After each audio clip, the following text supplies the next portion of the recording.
Europe is way ahead in the cutting edge of comprehensive sexuality education. And you'll be shocked, Rinku. You have a 3-year-old sitting with a counselor, where the counselor is telling this 3-year-old toddler who can barely speak, right?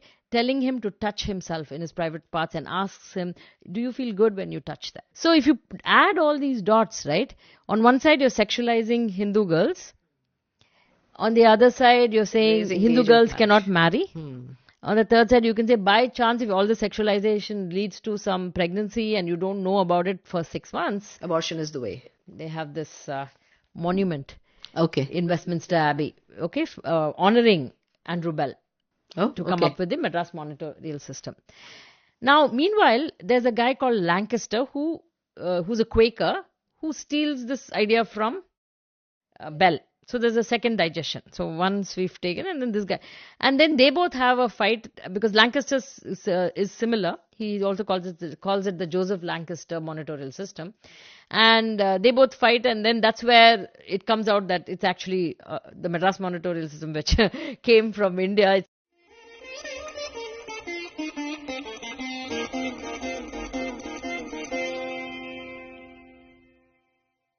Namaste and welcome to Sangam Talks. Today we are here with Vijaya Vishwanathan, the co-author of this book, Who is Raising Your Children with Sri Rajiv Malhotra. Now this book asks some very provocative questions. Should Islamophobia be banned, or should there be the right to criticize Islam just like any other religion? Should woke ideas be considered like religious dogma in the guise of social justice? If one disagrees on sustainability or gender fluidity, does it imply one is racist? Should free thought and debate be denied to those deemed to belong to so-called dominant identities because they are considered oppressors? These and many more that Vijaya and Rajiv ji have put together in this book. Vijaya is here with us today. Vijaya is a mechanical engineer by education, and she has been a business person in various countries. She also runs the Agastya Gurukulam, which is a traditional school which is teaching Indian pedagogy, Indian-based curricula to students across the world. Vijaya, thank you for being with us. Welcome to the show. Thank you so much for having me here, Rinku. Vijaya, this book looks very interesting. I'll show this to my audience. This is Who is Raising Your Children? Now, this is a very provocative title, Vijaya. So what was in your mind when you came up with this name? So this book is co-authored with Rajiv ji, and as you can, many questions come up when you see this title. The cover itself is very provocative. The cover is a provocative. huge snake with children entering inside. Yeah. So we took it from the Bhagavata Purana, the story of Aghasura, where the children of Vrindavan are misled into this cave because Kamsa sends Aghasura to capture the kids of Vrindavan and kill them, hoping he would kill Krishna as well. So this is what's happening metaphorically today. We see that the education that many people, aspirational people of India all over, trying to give their children a better education. If not, they didn't have these same opportunities. So they are aspirational. They want their children to be educated. And they send them to schools, private, public, government, whatever. And only to find out that they haven't yet found out, but the systems are being laid for things that are really very scary for India's future. So who is educating the children? What is the content? What are they? Who is being educated? The person being educated? What are they being educated for? So these are sort of fundamental questions we need to ask. All right. So you have begun this nearly 430 pages book with Emerging World, and you call it Disorder. So what is this emerging world order? Is it a conspiracy theory? Is it a reality? What is it? Okay. So most of the information we have is publicly available information, and that's why we have huge endnotes giving details of where we get, what the sources of our input is. Now, the way the world is being reimagined by many globalists, if you will. Globalists are a cabal of very rich people, very powerful people who want a new world order. And they, with their money, they have bought out organizations like the United Nations, UNESCO, other organizations, the World Bank, and they exercise influence on lots of countries over the world, all countries actually. So when you sign up for the United Nations, you sign up for the globalist agenda. So this is no secret. The World Economic Forum is one such unelected group of people.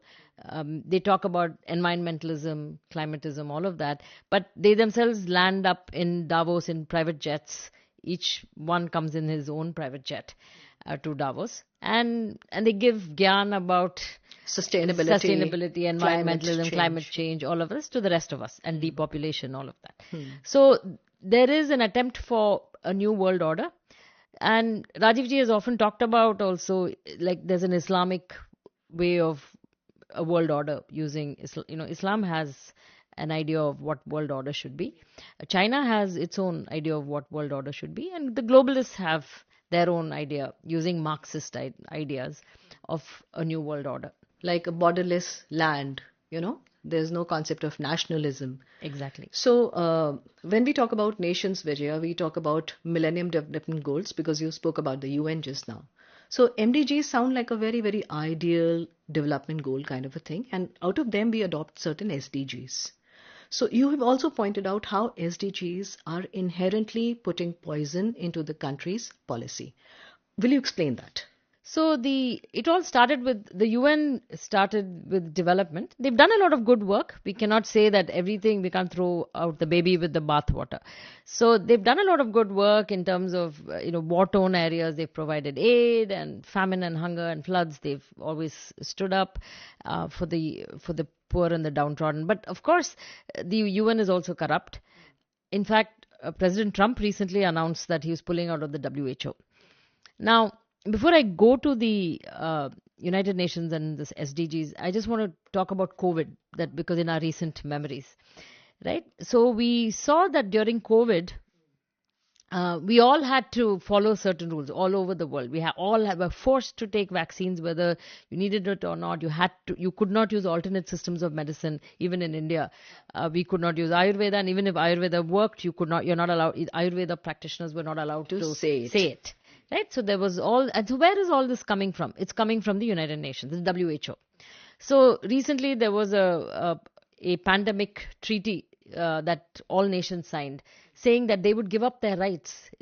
During a next pandemic, they would give up their sovereign rights to the WHO, and the WHO would essentially be running the show if there is a pandemic. Like an emergency that was declared. Exactly. In the decade of 70s. Yeah. So which is a danger. India just signed up. Nobody even discussed it. Nobody debated it. But whereas in America, they debated it. They said, we don't want to lose our sovereign powers. We don't want WHO to tell us that there should be lockdowns, or you should wear masks, or shut down people who question whether there is a lab leak theory. And all these things happened.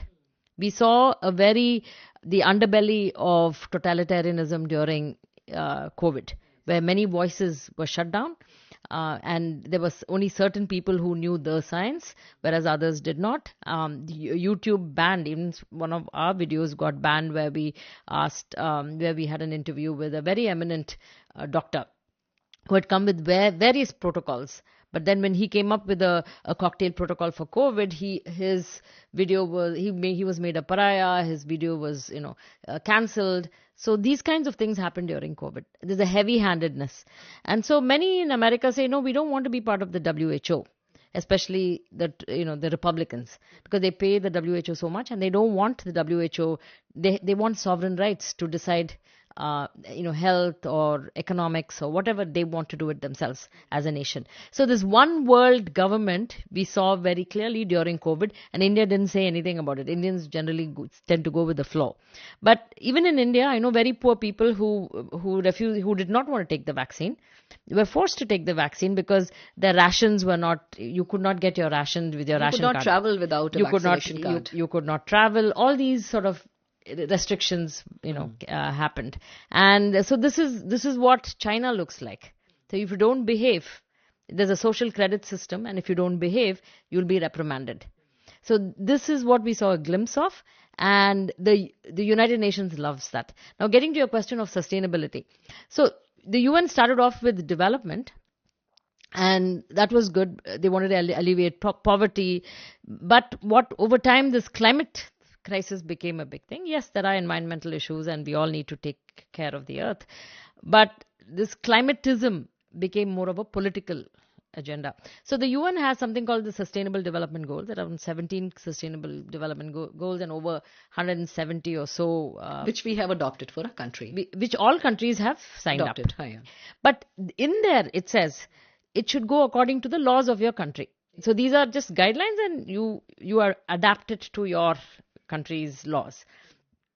China very cleverly changed so many, they brought in so many new laws about age and sex and this and that throughout for their, in education and healthcare. And these sustainable development goals are everything under the sun is under sustainable development goals. Sex education is under, you'll wonder what has sex education to do with sustainability, but it does. It has social justice too. Social justice to it. So all these Marxist ideas are all cleverly embedded. So the devil is always in the details. Yes. So you have to read it carefully. So when India signed up, we have no model for three sustainable development goals, 3 and 4 are health and education, and through which a lot of these ideas come in. And we have no counter to all of this. We have no counter to our version of diversity. Although if you look back at our civilizations past, and if you're a scholar, I need not tell you, we have enough ideas on diversity and inclusion and those kinds of environmentalism. It's a very different, dharmic drishti is a very different drishti. But we haven't come up with our response.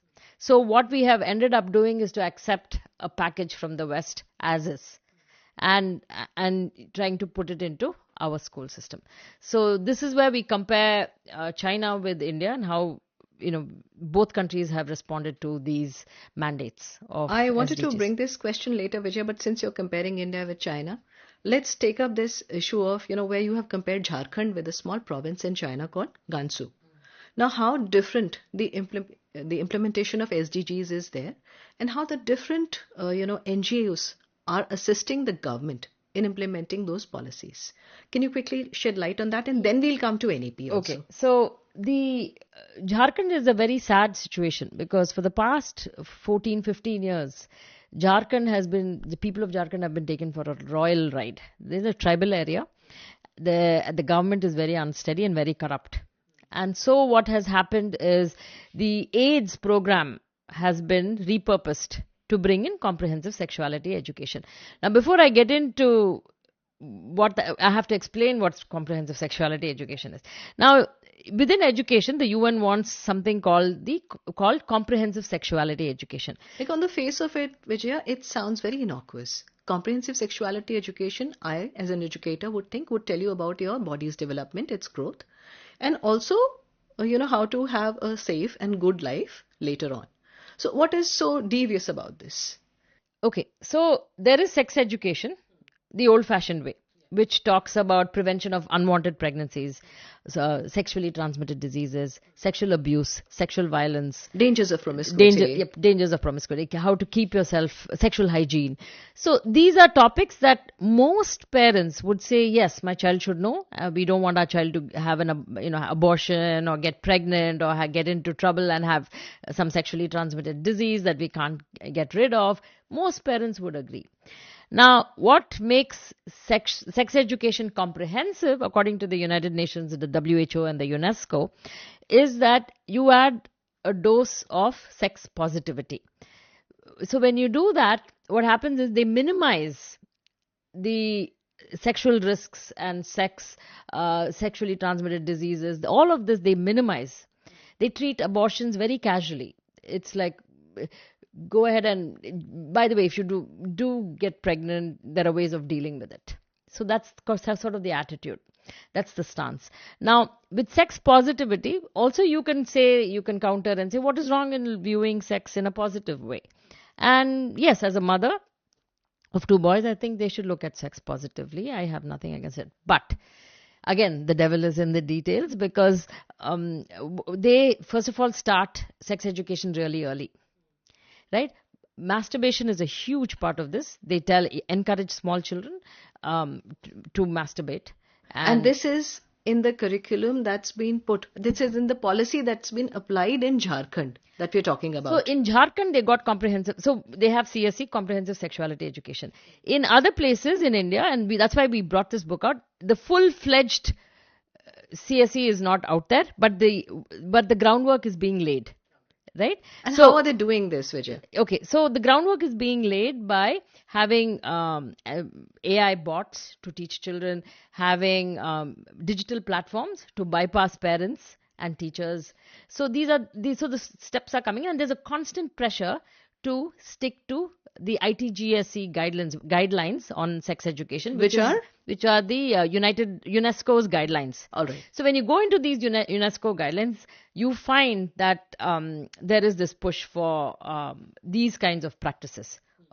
In fact, Europe is way ahead in the cutting edge of comprehensive sexuality education. And you'll be shocked, Rinku. You have a 3-year-old sitting with a counselor, where the counselor is telling this 3-year-old toddler who can barely speak, right? Telling him to touch himself in his private parts and asks him, do you feel good when you touch that? So they're encouraging this sort Sexualizing of their the children. So comprehensive sexuality education is like essentially sexualizing education. Yeah, it has nothing to do with safe sex. It's just the opposite, in fact. In fact, there's an AIDS for kids with HIV starting from age 10. There is a guide, and there's FAQs, questions, and there they say if your child, your youth with HIV, and you don't feel like telling your partner that you are HIV positive, You don't feel like telling. you don't have to. It's okay. All right. Okay. So you can go ahead and infect the other person, but just go have a good time. Okay. So while on the one hand they're talking about consent, they're also talking about lying and encouraging it. Because it's all about sex positive. It's all about going after your sexual feelings, desires, erotic sexual experiences, pornography, using pornography in your sexual. In fact, one of the things to prevent pregnancy, the manuals basically say that you can try these alternate sexual acts, which are pleasurable, extremely pleasurable, and won't get you pregnant. All right. So experiment on your body. Not only, no, this is, with your partner. So Achha, you don't have to have the regular kinds of- intercourse, but you can have anal sex, this sex, that sex, all of that. So these are all taught to children. And there are how-to manuals on all of this. Right? Planned Parenthood, which is the international organization, which also has the Family Planning Association of India is their affiliate here. They have affiliates also who design these books, and that's why this was a big uproar in America, because parents said, my 10-12-year-old is reading this book, and they would point out to the school board, say these are pornographic material. It's like how to guide on sexual acts, and which because of obscenity laws, it could not be aired. And so parents are saying, but why can't it be aired? Because this is what my 10-year-old is reading in class from the library, and this should be removed. So there's a big push to sexualize kids all over the world, and India has just easily just taken this on without looking into what these standards are, what is the UNESCO saying about sex, what is WHO's stance on these things. But who is the implementing body in our country, Vijay, who are pushing these things onto our children? Okay. In Jharkhand, for example, what are the agencies that are working? Okay, so Jharkhand was a pilot project. So there was a pilot project called UDAN, and around 2009, when things started taking on, many of the other states said no. They stood up and said no, we don't want this kind of education. It was quite benign actually, but even then many states said no, because it wasn't an SDG push. Okay, today that's a different story, because all the states are also supposed to be SDG compliant. So all the UDAN has taken flight and gone to Gujarat, Rajasthan, and all those kinds of states as well. Now, what happened in Jharkhand was the UNESCO, the many foreign NGOs had a free hand. And of course, you had an ex-IAS officer who was running an NGO called C3, I think Center for Catalyzing Change or something like that. And so they worked very closely with the government. The government took some of the health funds and put it towards comprehensive sexuality education. And they ran this massive project. Now, over there, there is a Hewlett-Packard Foundation, which is, the Hewlett-Packard, the printer, the company, right? They have a foundation and they funded this in a big way because they're all again looking for depopulation. They want people to have young people to have sex, not get married, and make them transgender. So comprehensive sexuality education essentially has three parts. Which it's not full-fledged in Jharkhand, but this is like the end goal. Entire package. Yeah, entire package. So one is to give sexual rights, which the Jharkhand kids were taught that sexual right is a fundamental right and you should fight for it. And the other is this pleasure-based, masturbation-based, sex education, if you will. And of course, the third is about gender confusion.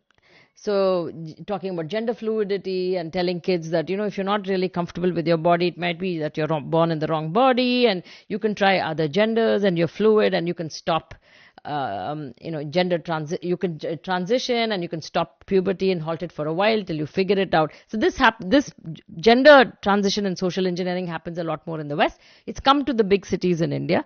But in fact, recently, I think one of the schools in Delhi had this transgender, it's a man, I guess, I don't know, man or a woman, but a bearded man. It's actually, I guess, a woman, biological woman who had taken hormones and got hair and was nursing a baby. Okay. And that photograph was shown in class, and then the children were sensitized to LGBTQ things. Yeah, in the name of compassion and inclusion and all of that. But it's a social engineering project. Right. So in Jharkhand, what happened was all these kids got this sex education, and it was considered a very successful project because they scaled it up. So the scaling, so they tried it in a small group, and then they scaled it up using lots of NGOs, and when you look at the project, you see reports saying that, this is fantastic. We should do it everywhere in the world, like Benin and other African countries who are even more impoverished. And then they also say that the unfortunate part is there are Catholic schools which said, no, we are not going to do this. We don't want it. So they couldn't get the Catholic schools. Now, this comprehensive sexuality education, essentially, because of the Right to Education Act, right? Okay. Will affect only Hindu students, because the Catholic students will say no, the madrasas will say no. Yes. So it is the Right to Education Act basically permits all this garbage to poison the minds of Hindu children who are in the mainstream schools. Absolutely. And the government schools. So that is where this is coming in. Now, your question was how is it coming into India? There are three paths for comprehensive sexuality education to come in. One is through the Ministry of MHRD, the Education Ministry. You can't do much there because, there are very vigilant parents and teachers. So our teachers are just regular people who say no. In fact, the Jharkhand report also says some of the teachers, they did not implement. They're reluctant about going all the way with the sex education. That was one of the feedback as to how it didn't go all the way that great, because the teachers are like, this doesn't sound good. I'm not going to participate in this, right? So that happened. Now, so the Ministry of Education has a tough problem because they have strong gatekeepers. You have teachers who will not comply with the curriculum, and parents who they sniff this, they're going to pounce up in arms. So what do? They go to the Ministry of Health. So Ministry of Health, you have this Rashtriya Kishore RKSK, Rashtriya Kishore Swasthya Karyakram. You've mentioned this in your book. Rashtriya Kishore Swasthya Karyakram. Karyakram. Yeah, introduced in 2014. Yeah. So what happens here is it's about youth health, and again it all comes in very nice terms, like comprehensive sexuality education, something that's more comprehensive. You're getting something more. Similarly, Rashtriya's Kishore and Swasthya, and targeting the youth, and then encouraging health. Yeah. So they have something called. So what the NGOs have figured out is that you can have peers to educate other peers. And this is a very well-known thing. Even in, towards the end, we talk about, the monitorial system of education. So peers teaching, in fact, very effective. In fact, I saw an interview of the Indian Indian Math Olympiad team. Okay, so they've been winning a lot of medals recently in the World Math Olympiad. And the IIT professors, there were two IIT professors who were guiding these youngsters. And they said, so how come, what changed? How come India suddenly, past couple of years is in the limelight, winning medals and all of that? So he said, one of the professors said that one of the things we did was to get past Olympiad kids, who had been through the process, had won, to come and teach and be part of the camp, training camp. And that really helped because these kids were motivated. They would sit all night, talk, come up with strategies, peer to peer. The kids who've been through the process were teaching them. So peer education has a lot of value and can be used effectively. But so these NGOs are using peers. So they go to these villages, they hire youngsters, 18 years old, 20 years old, and then they are hired as peer educators who educate the other children on sex education, on comprehensive sexuality education. So this bypasses the adults, the teachers. They also use platforms, right? And they have something, the UNFPA has funded a bot called Sneh AI. So again, nice term, right? You can't ask your mother, but here is a loving bot which you can, whom you can ask all kinds of questions related to sex, and the bot answers. So again, you're bypassing parents, and you can answer. And then they have adolescent clinics, and these adolescent clinics, some of it is important. You need to, dispense sanitary pads and things like that. Absolutely, I'm not taking away any, all of it, but again, the adolescent clinics offer abortions. So the idea with abortions is India has over 2015 data 1.6 crore abortions a year in 2015. And now it's only must have gone higher. So this casual attitude towards abortion, from a civilizational angle, right? This is Pancha Agni Vidya and all there is, in Chandogya Upanishad talks about how Jiva is there, and at whatever state you do Hatya, it's Bruna Hatya is a Mahapapa. So there is no discussion or debate about whether, from a civilizational standpoint, is abortion okay? I mean, do we just say, okay, unwanted pregnancy, just, callously just dispense of it? So these are very important questions we should have, and to tell youth that don't worry, you can just, just in case you go ahead and pursue your sexual desires. And by the way, if you get into trouble here, there are pills that you can take or abortions that you can have. So there are adolescent clinics as well. So this comes through the Ministry of Health. And there is this Ministry of Health, and it also has, I think, this Kishore something program there is, so that also uses, they use ambassadors, as they call them, youth ambassadors to talk about. This is different from the Rashtriya Kishore Swasthya Karyakram. Yeah, but the other, that's different from that. And but the KS is the vehicle that the NGO reports all they sing praises about. Because they can successfully enter, they can put technology in. The youth has so much energy, they can reach places and access people that NGOs can can't train. directly. So the NGOs come in, so you have a program like the RKSK, the NGOs come in and do the rest. They will provide the adolescent clinics, they will train the peer educators, they will come up with the Snake robot, they'll do all of that. You don't have to worry about this, right? So there is a platform, a legitimate platform for that. The other intervention is through the legal department. Okay. Now, the legal interventions are also pretty scary. Now, there is an act called the POCSO Act. I think it's protection of children from sexual offenses or something like that. I think 2012 or something it was passed. It's essentially a child-centered act to protect children from sexual abuse. Now, so it says that a child is somebody who's below the age of 18. Now, UNICEF, right, which is again a United Nations organization, they partner with a local NGO called Enfold, if I remember correctly, and they come up with they look at some random cases here and there, and they come up with a recommendation in a report to the Ministry of Law and say that we should bring down the age of consent for sex from 18 to 16. Okay. Why? Because they cite some one-off cases where a 19-year-old who's essentially an adult now, has had an affair with a 17-year-old who's considered a minor, and then therefore these things happen. So for adolescents kind of mess around, and so we should not make it like an offense.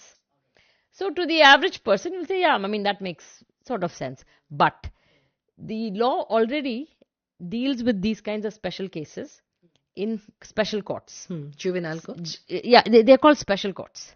Okay. So it is not when a 60-year-old has an improper active sexual relationship with a minor, it is dealt with in the regular courts. But if a 19-year-old is making the same offense with a 17-year-old, it's handled in a special court, because they're about the same age. They're roughly peers.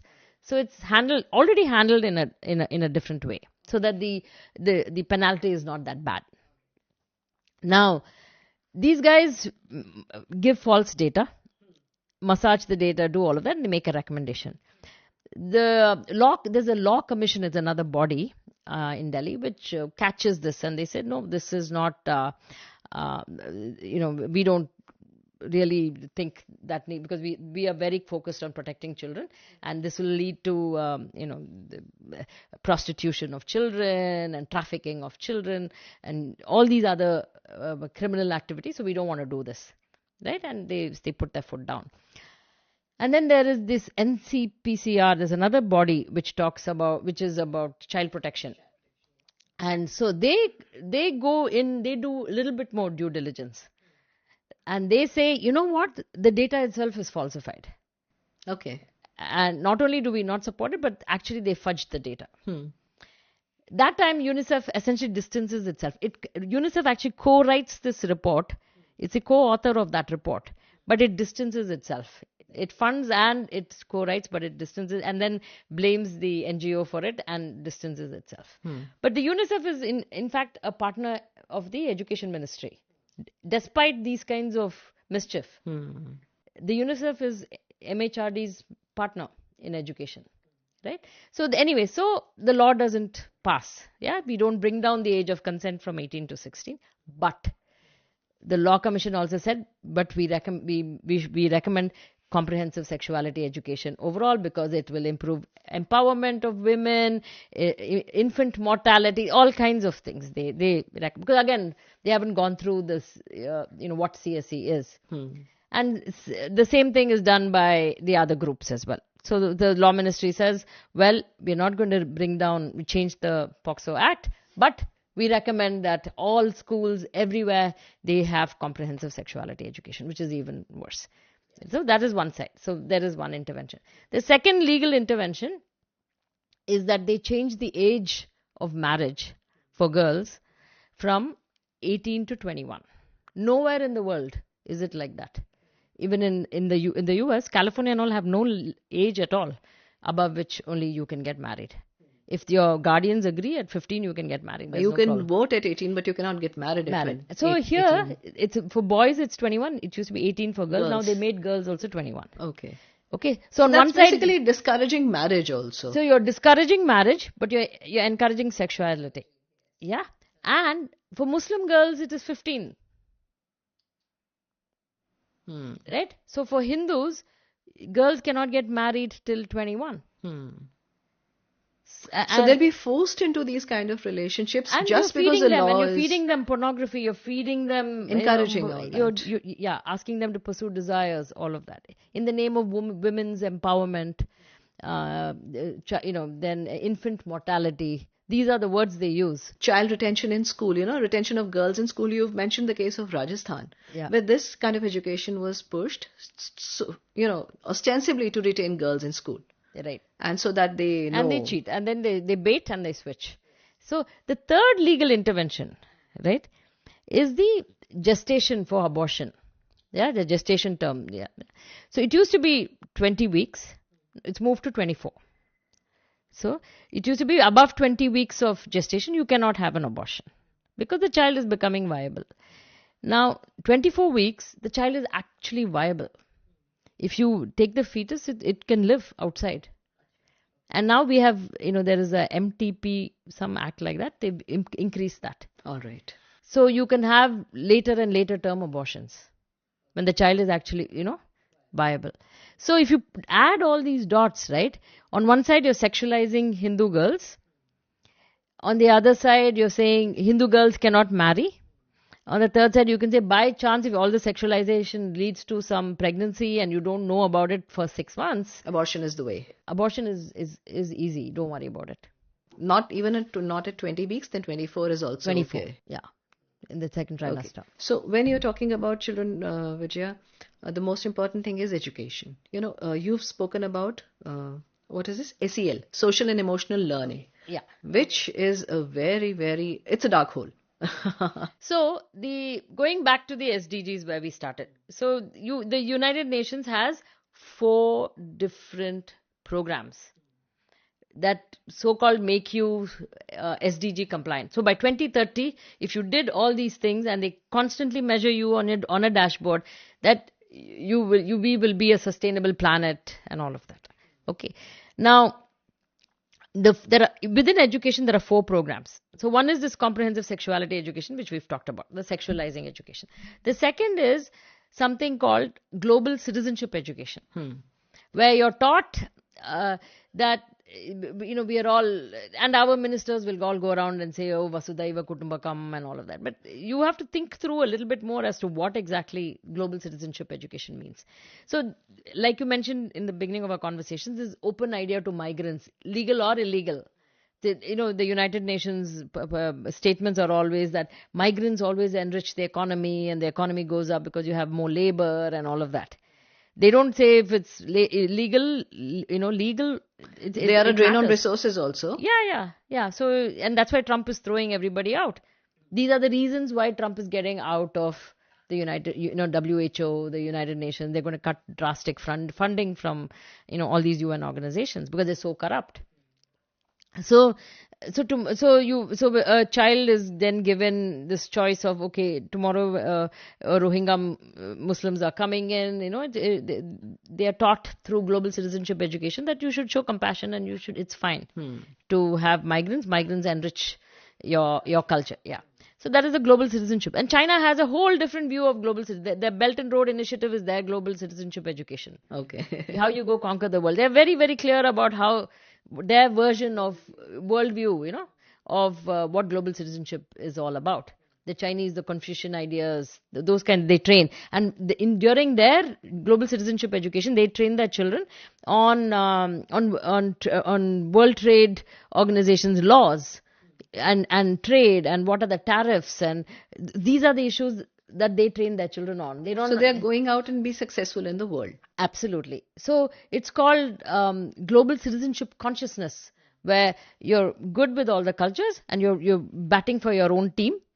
And whereas global citizenship competence is this kind of garbage of letting migrants in and being this lala, everybody is this sameness, and they enrich our economy, and we should, just because somebody else has got poverty, we should also suffer because this is a one world thing, and all that is fine, but compassion is one thing, but it's your sovereign nation. Your job is towards this nation.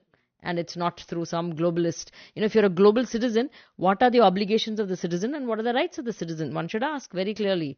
You can't just have a loosey-goosey term, oh, global citizen, you're a global citizen, I'm a global... Okay, citizen, what are my rights as a citizen? What are my obligations? And to whom do I owe these obligations to?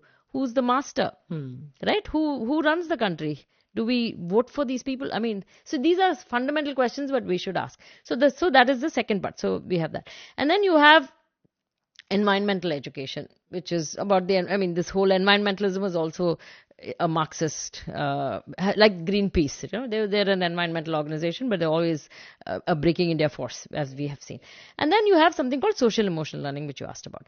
Now, social emotional learning, again, who doesn't want their child to have social and emotional compassion, learning? have empathy?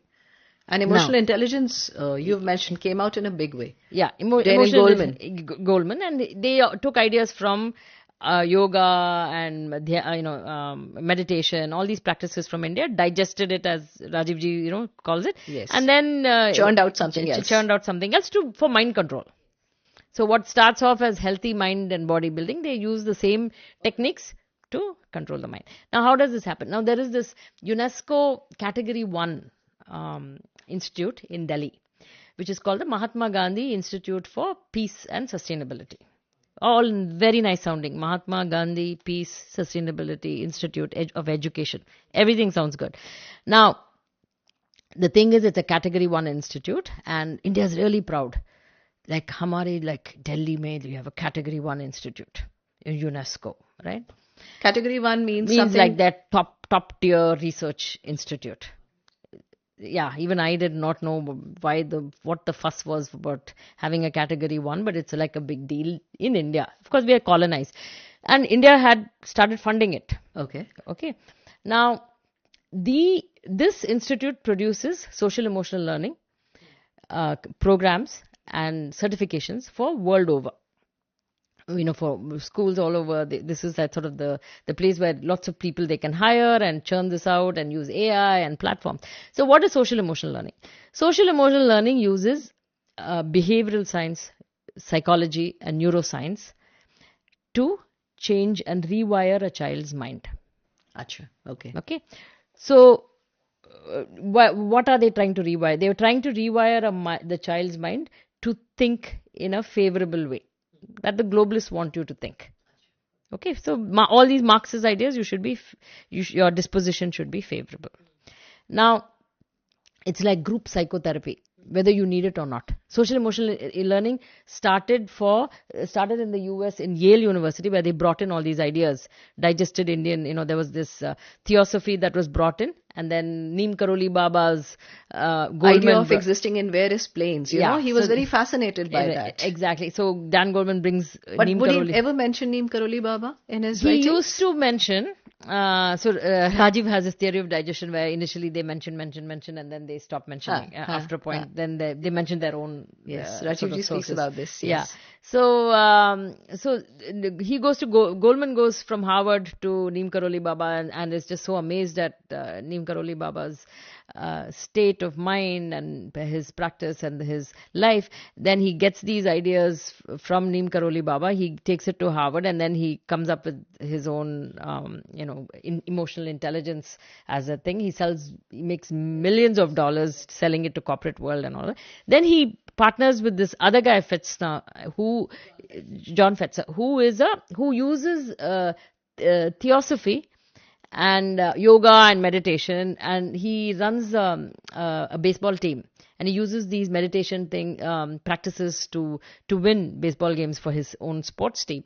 And then they both get together in Yale, and they come up with social emotional learning for children in American schools who were bullying, violent, had not academically performing well, had behavioral issues, and they started using these practices. So social emotional learning also has like Om, chanting and all. It could have. At the beginning, you will say, what's wrong with this? This lady's gone total. It looks quite fine. What's wrong with a little bit of dhyan before? So it has some of these things, like pranayama. It might have all of that, but something happened in 2000, around 2010ish, where they changed social emotional learning to transformative social emotional learning. Okay, now the word again isn't transformative, where they bring in critical race theory into social emotional learning and call it There's always a twist. Yeah, TSEL. Yeah. And now, if you look at what the Mahatma Gandhi Institute here, MGIEP, the UNESCO Institute in Delhi, is peddling, it's peddling this version of social emotional, SEL, where they, they are not for meritocracy, and they are for this global citizenship, and they are for critical race theory, equity, things like that. Right? Now, they themselves say that what they do is they bring in two conflicting SDGs. Okay. SDGs are conflicting. So you can take a small kindergarten child and you can say that, in somewhere in Africa, they are going without food. And you have this, now you need to sacrifice. And you should not eat what you like, because there are other people starving. And you might say, yeah, that's a good thing, but they actually make the children starve for a day or miss lunch or things like that. to cause this, because there are two conflicting. They want to eat, but then they are told that they have to be good and think about the world. Okay, and these are not certified therapists who are doing these mind games with little children. These are social, because these have a tremendous impact on the child's mind. Psyche, yeah, psyche. So the child then has a lot of stress because of these conflicting ideas, and they themselves say we cause cognitive dissonance.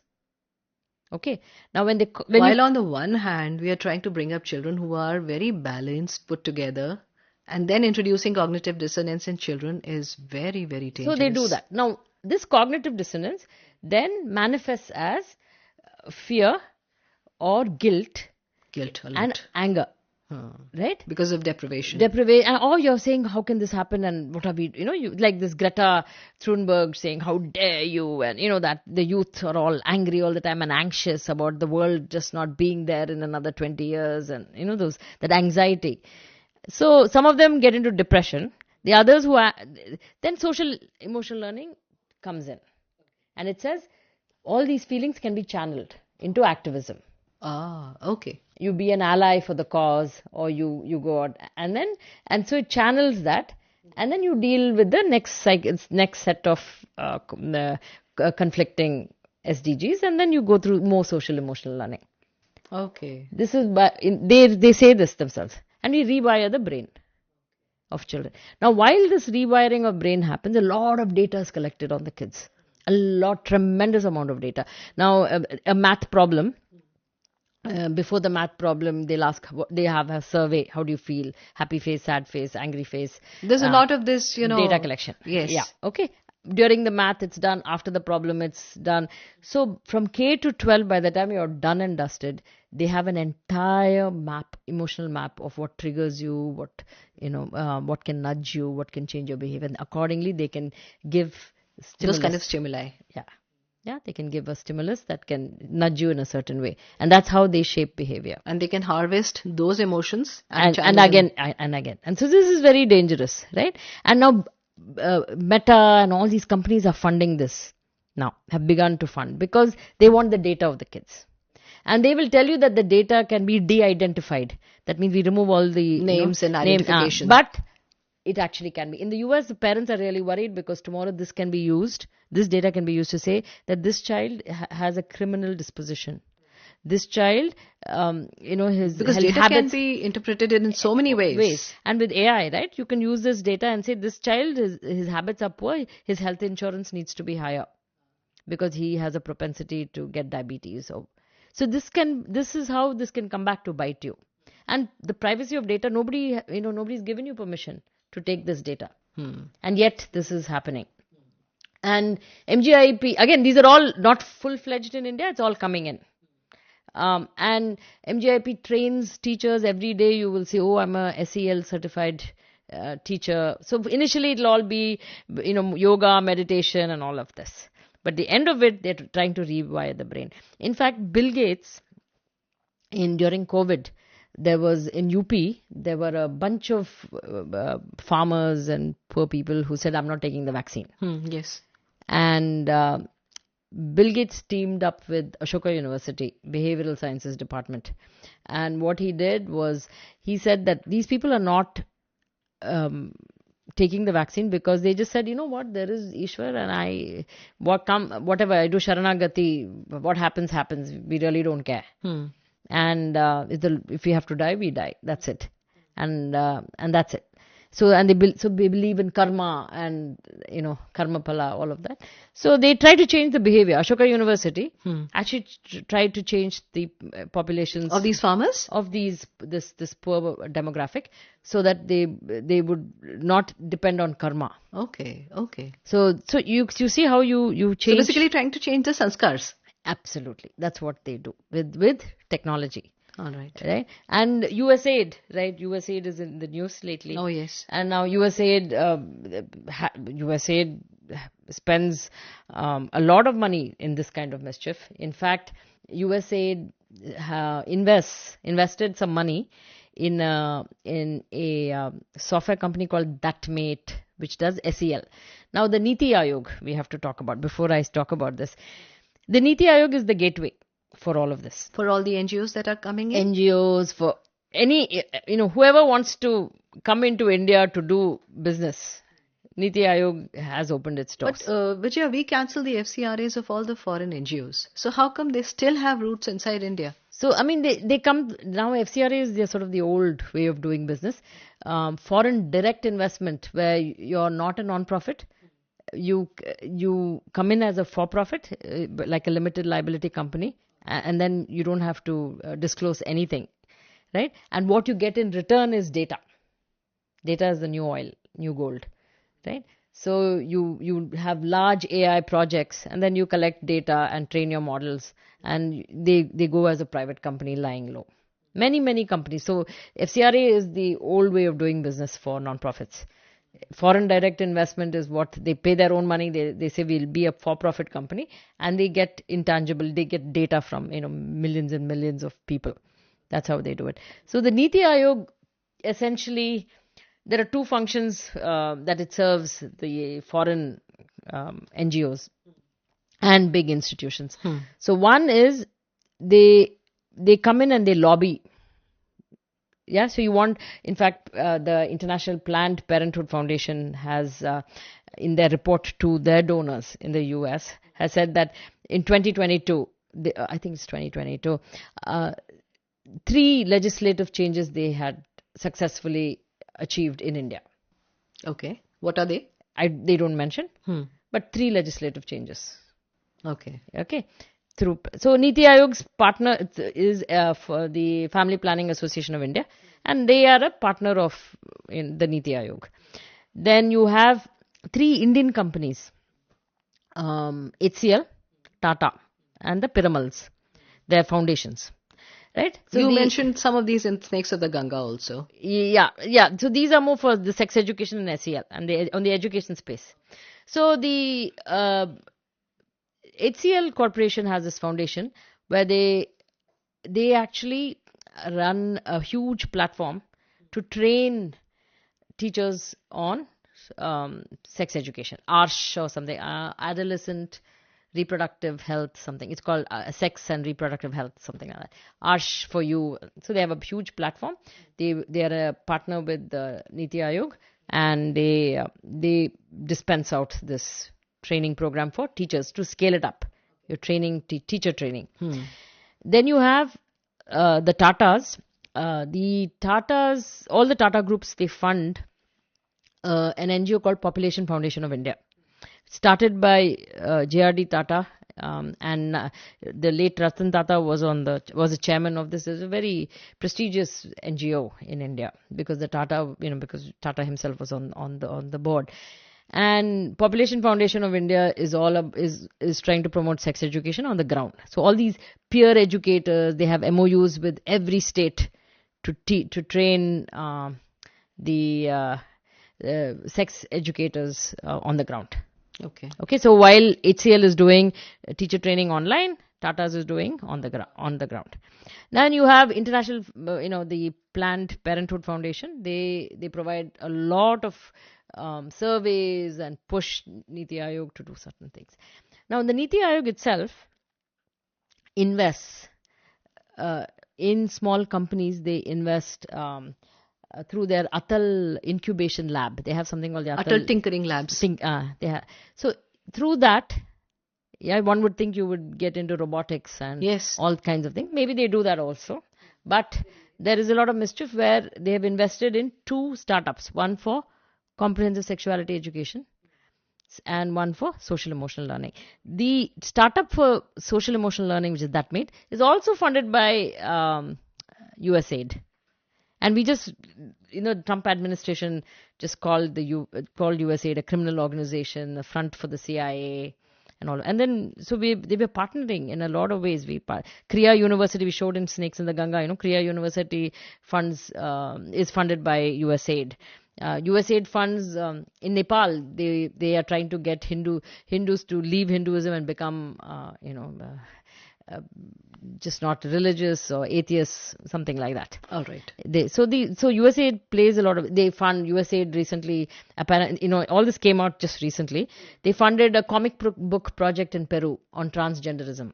All right. USAID Which is a big push it's a huge, everywhere. everywhere. And USAID also funded transgenders, to brought down Sheikh Hasina in Bangladesh. The Bangladesh problem was caused by USAID as a CI front. Okay. They've identified groups that were against the government. So there was a transgender group, there was another youth group, and something else. So they funded all these three groups, and these three groups essentially toppled the government. Okay. Right, and that's why we are in the state we are. The Hindus in Bangladesh are in the state. Such a state, yeah. So the Niti Aayog, essentially, if you look at the Niti Aayog and you see the dashboards, it makes you wonder: are they working for the people of India? Or are they working for the United Nations? Because they have dashboards that all report back to, World Economic Forum is their partner, Boston Consulting Group is their partner, Piramal is bringing in, from Emory University is bringing in another SEL program, is a knowledge partner for Niti Aayog. So the education space, if you look at all the knowledge partners, they're all outsiders. They're all people with no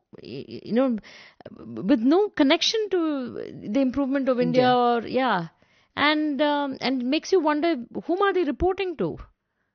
They have fancy dashboards. I mean, it's out there for us to see. They say, okay, every time they measure SDGs, which state is doing how. They have all these platforms. They have a statistical department which takes large amounts of survey. Now, if you have these 4 subjects that I said, the social emotional learning, sex education, global citizenship education, and environmental education, all coming into K-12 education, what do you think is giving? There's something that has to, it's not like you can bring in 4 new subjects. Just like, even a 3-language formula is, people say, oh, we have no time. Too much, yeah. Now, where do you think we've made space for this? Literacy and numeracy has fallen drastically. And that's also available in the Niti Aayog dashboard. Literacy and numeracy have fallen drastically. Our 8th standard children, more than 50%, cannot read and do math at a 2nd grade level. Yeah, you're right. Right? The poor people cannot do that. And we're giving them sex education. Like, that's the most important thing that we need.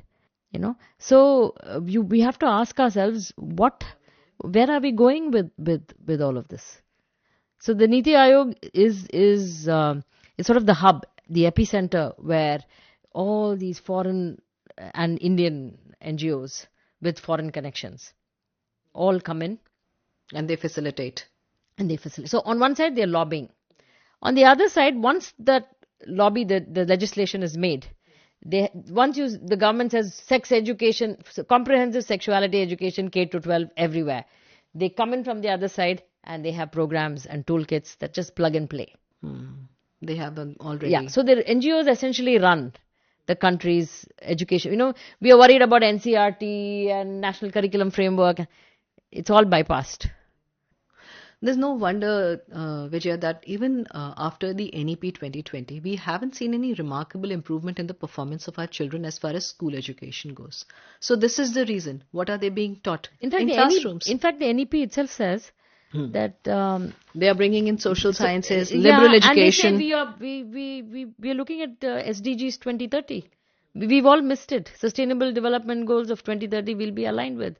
In fact, I sometimes look at the NEP and think maybe that was the reason the NEP was even drafted, to get a document to align with the Sustainable Development Goals. And all these words of global citizenship and all, they were just fed there. Is there. And we have just been stupid enough and not... when we talk about global citizenship, Vijay, we think from the Indian perspective. Exactly. But we haven't realized it's aligning to something else. Also. Maybe it's aligning to that, and we just use Prem and Vasudhaiva Kutumbakam and without any further depth to these ideas.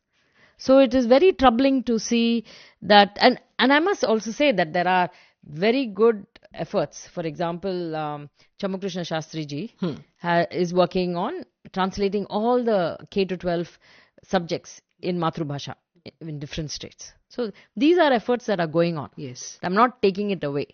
Right? I'm just pointing out the very troubling things, because these few aspects, right, points that I've talked about are backed by a huge machinery. Huge monies also. Yeah.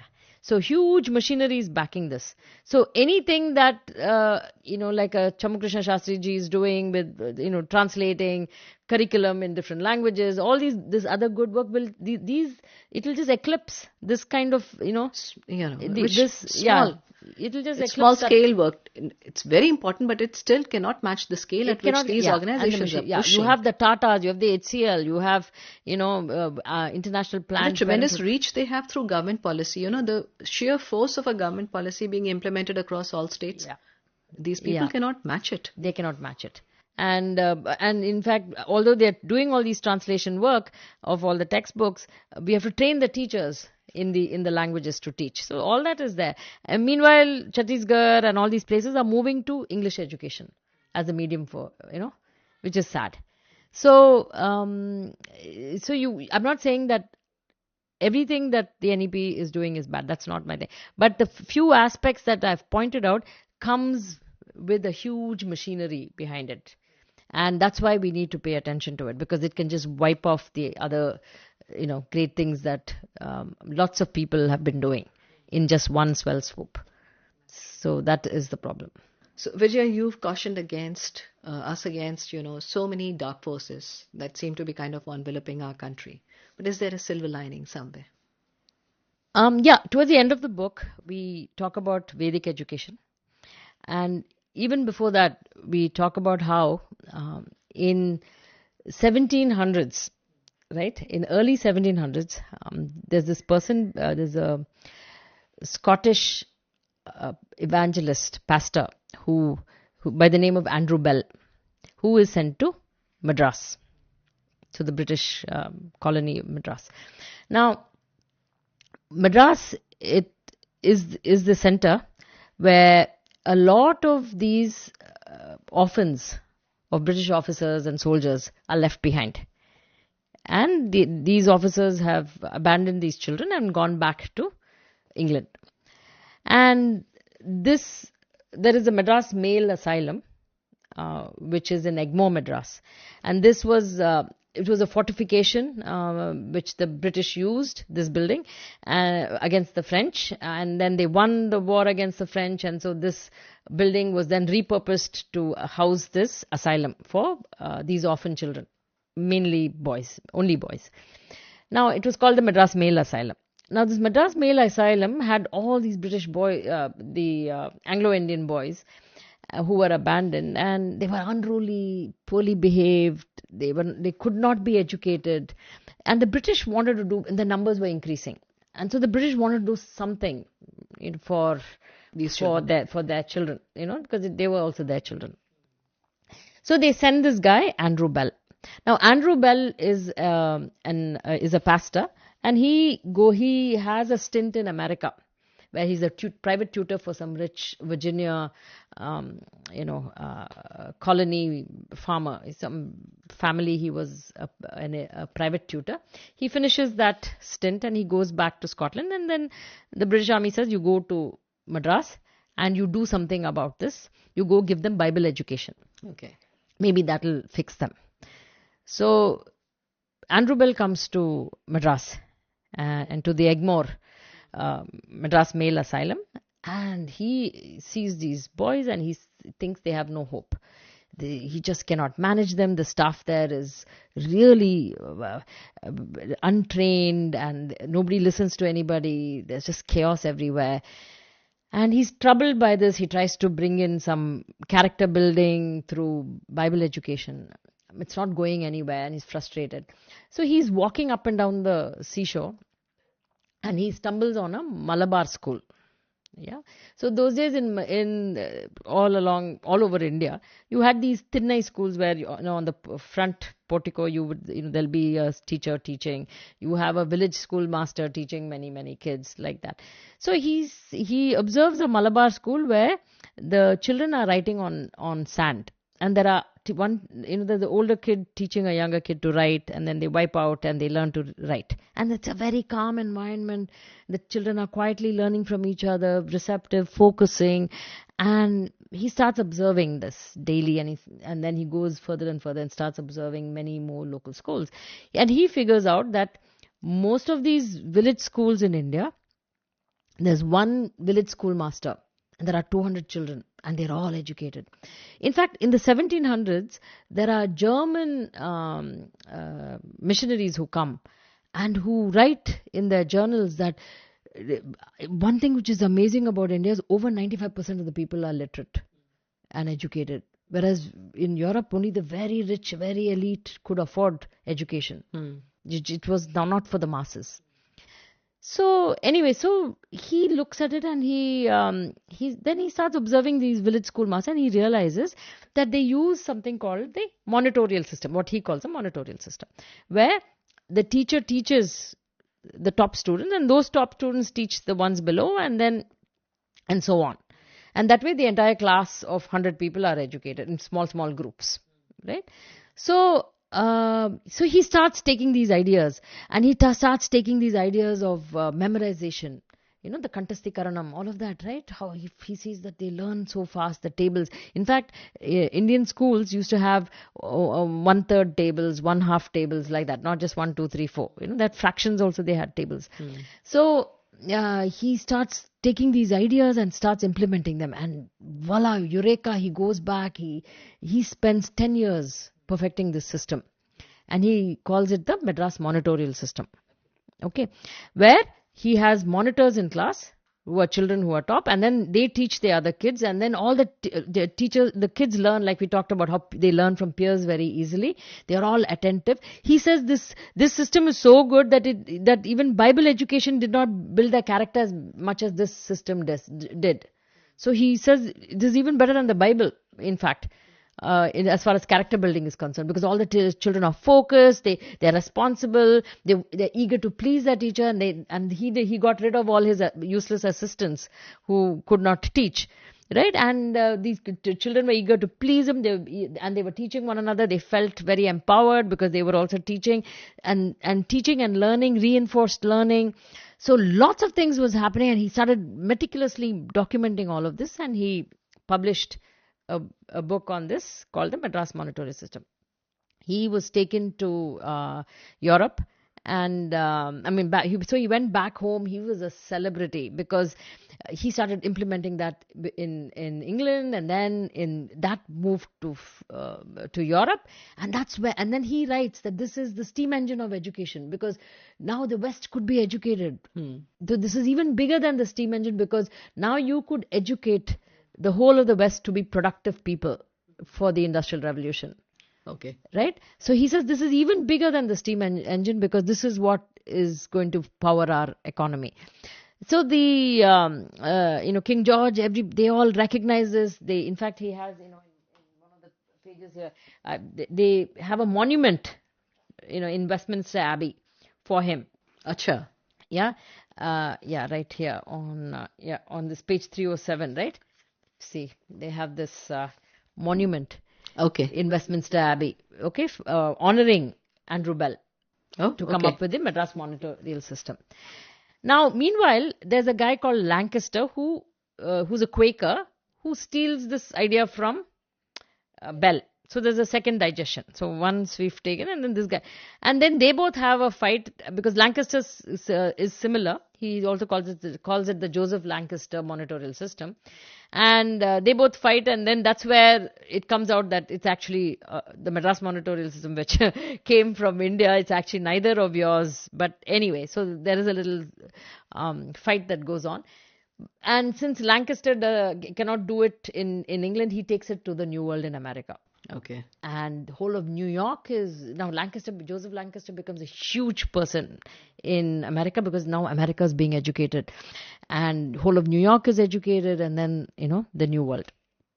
So these kinds of systems still exist. Yeah, there are gems like this to educate the masses that still exist in India today. They came from India and educated the world. Just not content, but pedagogy, methods of learning. Now, and so I point out I talk about the Panini Shodh Samsthanam, where I've sent my own 2 boys for Vyakaranam. So it's run by one 83-year-old Pushpa Dikshit Mataji. Yeah, 83. She has her husband who's 93 years old, whom she looks after.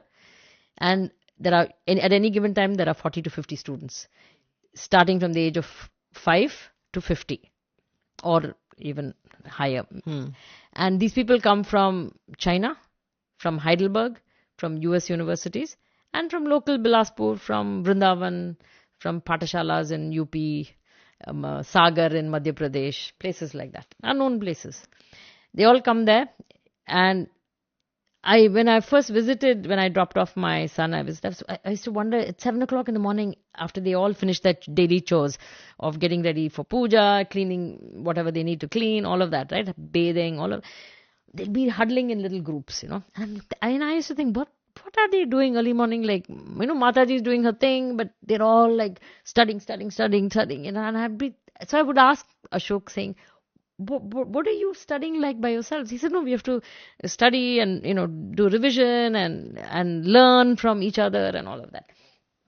And then when I read this and I said, this is what it is. This is our monitorial system working.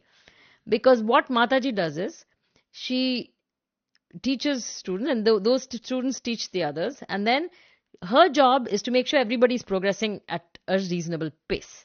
So she will spot quiz, call 2 kids that have not understood and explain some things, and then send them back into their groups. And so she's all the time, keeping an eye on what's going on while running the house and running the Gurukulam. And then all of them. So she has come up with, so that is one thing, the monitorial system of how she's, running her Gurukulam. But she also has her own pedagogy of teaching Panini Vyakarna. So what takes 10 years to sort of get a grasp of the Ashtadhyayi through the Siddhanta Kaumudi system. She has her own Paushpika Prakriya, through which she can give you a good handle in 1 year. So a 10-year, pedagogy has been reduced to 1 year through her methods. Oh my God. And this is tremendous. And she does Vidyadanam and Annadanam at the age of 83. And with, she's a professor from, she and her husband are professors. They use their pension money and house these in their own house. Okay. Right? So there are still people like that who do Vidyadanam, Annadanam, innovative techniques, of pedagogy, all of that. And we just don't know them. We don't honor them.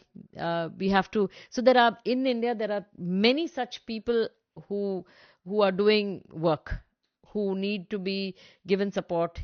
These ideas need to be institutionalized, spread to everybody, and recognized. True. So there are some nice gems out there which we can, we can dust up.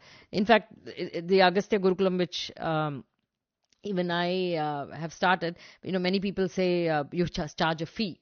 And I see it's meant for Vidyadanam, but we never turn down anybody because they don't have money. But we charge a fee because we have to pay teachers and scholars. So we're trying to create an entire marketplace. We're trying to train teachers. So people who know, teachers who know Sanskritam don't know Ganitam. So we have to train them. Then we're trying to tell parents that this is actually a good system. You have to learn Sanskritam, Vyakaranam, all these. So we have to create that marketplace. So we have to create the supply side and the demand side. We have to, come up with textbooks. And so it's a small effort in reviving these Indic knowledge systems, if you will, to the point where at least it's relevant, the things that are relevant, like this monitorial system. So there are lots of hidden gems that are relevant from Shastra and Shastriya practices that we can dust up and use it today. You don't have to discover anything new. The rishis have done so much. So much already. Yeah. So there are lots of things like that we can definitely pick up and do. So we'd like to end it in a positive note for education. Yeah. This has been a really dark conversation, Vijay, but thank you for ending it with a silver lining. Thank you. Thank you for having this conversation. Thank you for this very, very informative and very enlightening conversation. Thank you. I think as parents, as educators, as citizens of this country, we have to be more vigilant, more alert, more aware to whatever is happening in our country, the policies being implemented, what our children are learning in their classrooms, outside their classrooms, with their peers. Parents have to know more. Parents have to know their children better. Thank you, Vijaya, for being with us. Thank you for speaking to us on this co-authored book with Rajiv ji. This is a tremendous book. I hope parents read it, understand it, and take a lot of benefit from it. Thank you so much for having me, Rinku. Thank It you. was a pleasure.